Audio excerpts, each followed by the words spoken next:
Hi, everybody. Daphne here. I want to take some time to talk today about the ever popular job stability myth. This has been coming up a lot lately. I talk to people regularly who are employed full-time or part-time and have expressed an interest in freelancing, have experience with freelancing, and maybe went back to employment, have some type of interest in starting a business, but for whatever reason, they're scared to really dive in to that. So job stability is a thing that comes up a lot, right? So we all think, okay, I have this job and it's stable. I get this paycheck every week. And I need that. I need that stability. I have a family to support. I have to put food on the table. So I'm here to talk about why that's a complete myth, and there's actually more stability often in business ownership as long as it's done the right way and you're focusing on the right things.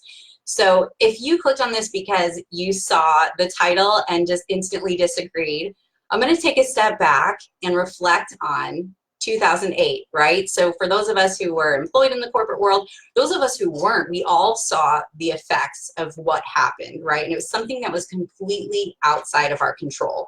So we saw companies that were infallible completely collapse, right? Goldman Sachs, GM, JP Morgan Stanley, right? They all just tanked. And it wasn't something, and we can look back and say, oh, I totally saw that coming. We didn't see it coming. We had no control. No one who's watching this had any control over that situation.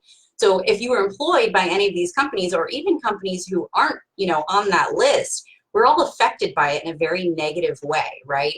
So it really challenged that idea of job stability. Everyone who's sitting in these jobs really thought that they were set. And then out of nowhere, something happened totally outside of their control that took that stability away. So basically, I want to talk about how to kind of take that control back and get out of that mindset of thinking that employment is as stable as we tend to think it is.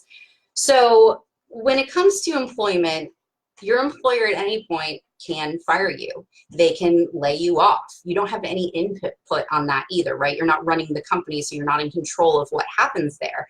A bad director can completely tank the company. They can cap your income. And in general, that's kind of built into any employment scenario. There's always going to be some type of cap on your income, right? Your income can be reduced. Your job can be changed. Your job duties can be changed. You can be shifted to another department, and you don't really have any control over that, right? But it is nice to get that regular paycheck, even if, you really don't think that anything's going to happen. You're just going to stay there and it's going to be stable and no one's going to fire you. You're not going to get laid off. You're getting that regular paycheck, right? Just, know that that is a possibility and you don't have control over it. So when we think about employment, I like to think about it as an investment of your time. And the same thing goes with self-employment. You are investing your time in something to get a return. So in employment, you're getting a regular paycheck. You're getting benefits. You're getting this perceived stability. Now, if you went to an investment advisor, right? So say that time is money. You went to an advisor and they told you, I want you to take every penny that you have and invest it in this one stock. And I'm telling you, this stock is it's going to do really well. You're going to make a ton of money, whatever. 100% of everything you own needs to go into this one investment. I've never heard of a scenario like that. And I think that we would all kind of look at that advisor like they were crazy, right? Why would you put all of your eggs in one basket? What if it doesn't work out? You lose everything. Well, as employees, we're doing the same thing. We're investing all of our time into one thing, and it's something that we have no control over. So it's kind of a bad investment, right? In a way, I mean, yeah, you might love your job, and again, you're getting that regular paycheck, but all of your eggs are in one basket there. So when we talk about investing, generally it's a better idea to diversify your investments, right? So yeah, if you had 8 different jobs, there's more stability there, right?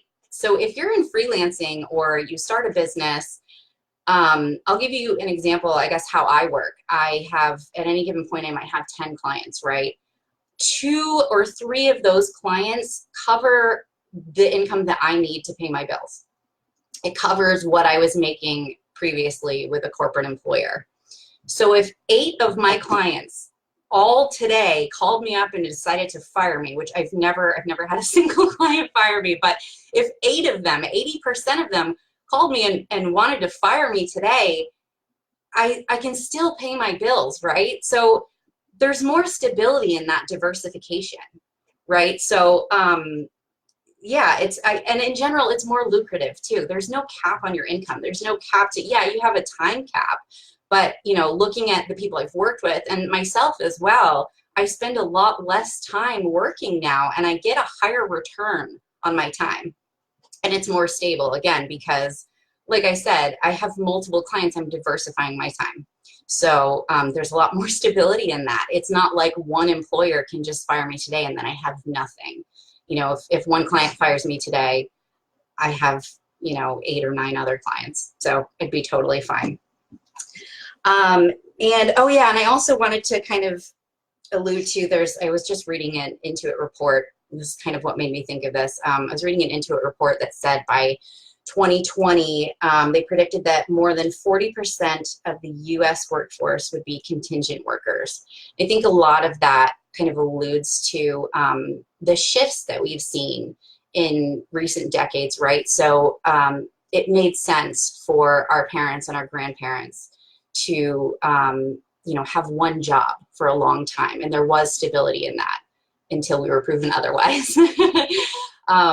But now we have the internet, we have all of these other resources that give us access to so many other opportunities. So it makes sense to see this shift, right? To see more contingent workers, meaning people who are in freelancing, consulting, and other areas. So if this is something that you've been thinking about and you're really just kind of, you know, holding on to that job because of the stability, reach out and talk to me about it, because I want to kind of help you dispel those myths. And if it's something that really genuinely might work for you. Now, jumping into freelancing, jumping into business ownership is hard. It's scary. And it makes sense. It's a big change. You know, it's a big shift.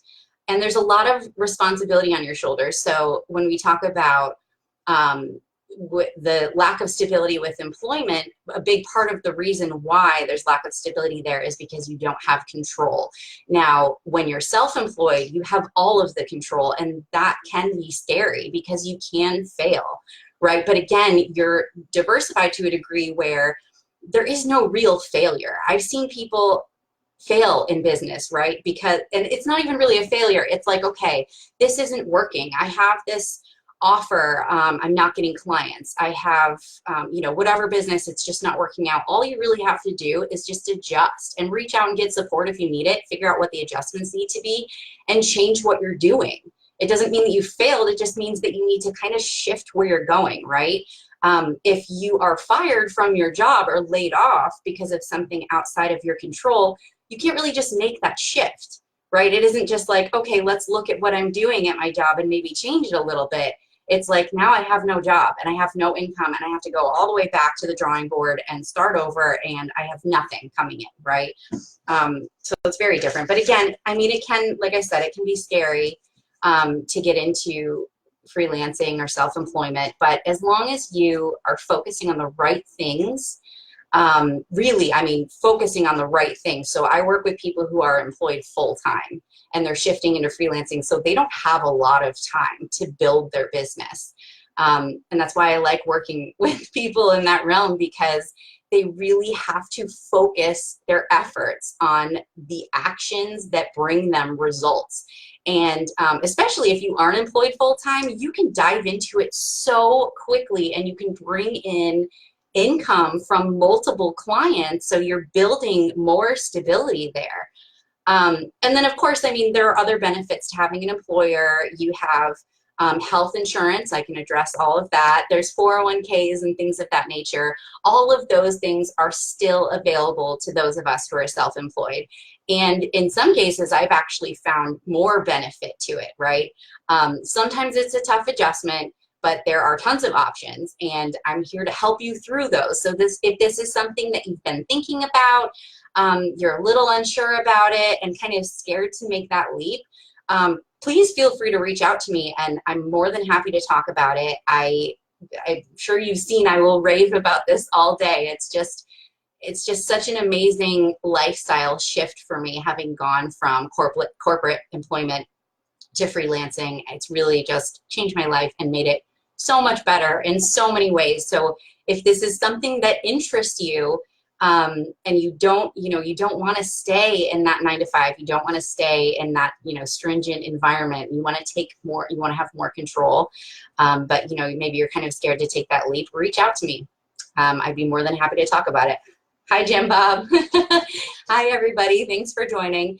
So yeah, I'm going to sign off, but feel free to leave a comment if you have any questions. If you're watching the replay, #replay. And again, reach out anytime. All right, I'll talk to you guys soon.